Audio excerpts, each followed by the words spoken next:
পশ্চিমবঙ্গ গ্রাম পঞ্চায়েত নিয়োগ 2018-র এটি একটি প্রশ্নপত্র। এই প্রশ্নপত্রেই কিন্তু 2018 সালে পরীক্ষা হয়েছিল। এটি হচ্ছে পঞ্চায়েত কর্মী নিয়োগের পরীক্ষার প্রশ্নপত্র, যেটি 43 নম্বর অর্থাৎ 43 নম্বরের পরীক্ষা হয়েছিল। তো একটি জেলার পরীক্ষা এটি। তো পুরো পশ্চিমবঙ্গে বিভিন্ন জেলাতে পরীক্ষা হয়েছিল 2018 সালে। তো সেই পরীক্ষার প্রশ্নপত্র আজকে আলোচনা করব।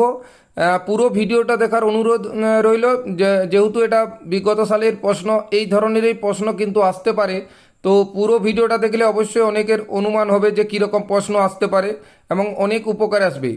ভিডিওর শুরুতে পাইন স্যারের ক্লাসে সবাইকে স্বাগত। যারা এখনও সোমনাথ পাইন বা পাইন স্যারের ফেসবুক পেজটি ফলো করেনি অবশ্যই ফলো করে দেবে।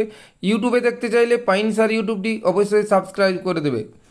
দেখো তাহলে এখানে তোমাদের সাধারণ জ্ঞান, বাংলা, ইংরেজি, অঙ্ক এই চারটি পাঠেই প্রশ্ন এসেছিল পঞ্চায়েত কর্মী নিয়োগে। তো প্রথম প্রশ্ন দেখো, পশ্চিমবঙ্গের সুন্দরবনের মৃত্তিকা কোনটি? উত্তর হবে লবণাক্ত কাদা মৃত্তিকা, কাদা মাটি। তারপরে দেখো, ভারতের সর্বশেষ জনগণনা হয়েছিল কত সালে? উত্তর হবে 2011 সালে। তারপরে দেখো, নিম্নলিখিত কোন শাসক বিক্রমাদিত্য রূপে পরিচিত? এটা হবে সি এরটা দ্বিতীয় চন্দ্রগুপ্ত। পশ্চিমবঙ্গের, তারপরে দেখো, পশ্চিমবঙ্গের উত্তরবাহিনী নদী হলো প্রথমেরটা তিস্তা, জলঢাকা, রায়ডাক।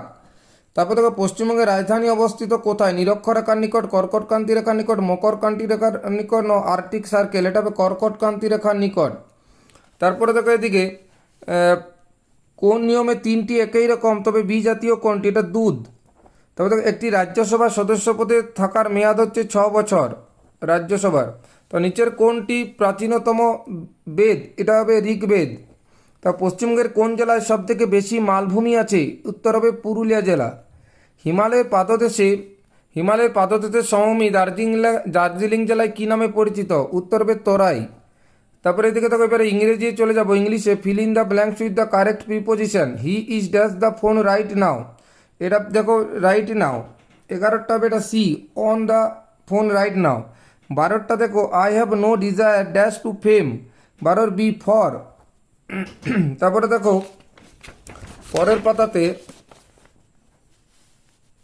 এখানে দেখো, there is an exception dash every rule. 13টা দেখো, 13 এ টু।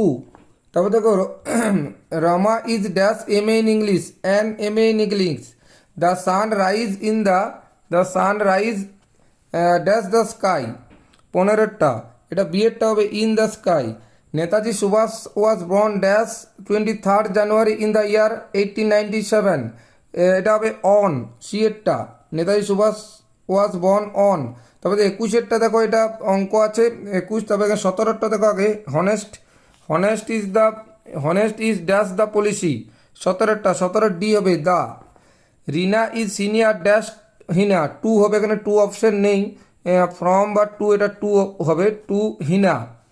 তারপরে দেখো, নিয়ারেস্ট মিনিং অফ অথেন্টিক হবে ডি এরটা জেনুইন। 20 দেখো, অপোজিট মিনিং অফ স্লিপশড। এটা হবে স্লিপশড হচ্ছে 20টা, এটা এ কেয়ারফুল।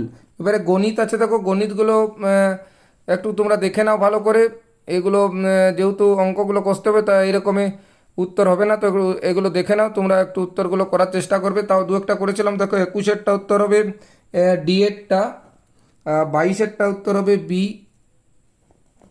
23এরটা দেখো উত্তর হবে এ। 24এরটা উত্তর হবে, 24এর উত্তর হবে সি। তারপরে দেখো এখানে দেখো 25এরটা দেখো 4 অঙ্কের সংখ্যা, এটা দেখো 25এর উত্তর হবে সি। 26এরটা দেখো উত্তর হবে সি। 27এরটা দেখো, এই অঙ্কটা বুঝতে পারছি না বলে এটা তোমরা একটু কমেন্ট, যদি কেউ পারো তো কমেন্ট করে অবশ্যই জানাবে এটা। তারপরে 28এর হচ্ছে সি। 29এরটা দেখো, 29এর প্রশ্নটা একটু করে কমেন্ট করে জানাবে অবশ্যই, যারা পারবে করতে অবশ্যই কমেন্ট করে জানাবে। 30এরটা দেখো বি। এবারে চলে যাবো বাংলায়। দেখো, সঙ্গীতের সন্ধি বিচ্ছেদ, সমযুক্ত গীত। বলতে আপন শব্দের অর্থ কি? আপ দন্ত না, আপন মানে নিজ, আপ মূর্ধন্য আছে, আপন মানে হচ্ছে দোকান। তারপর দেখো, স্বামী শব্দের প্রতিশব্দ কোনটি? কেন উপরের সবগুলি হবে। নিচের কোনটি মিশ্র বাক্যের উদাহরণ? 34এরটা।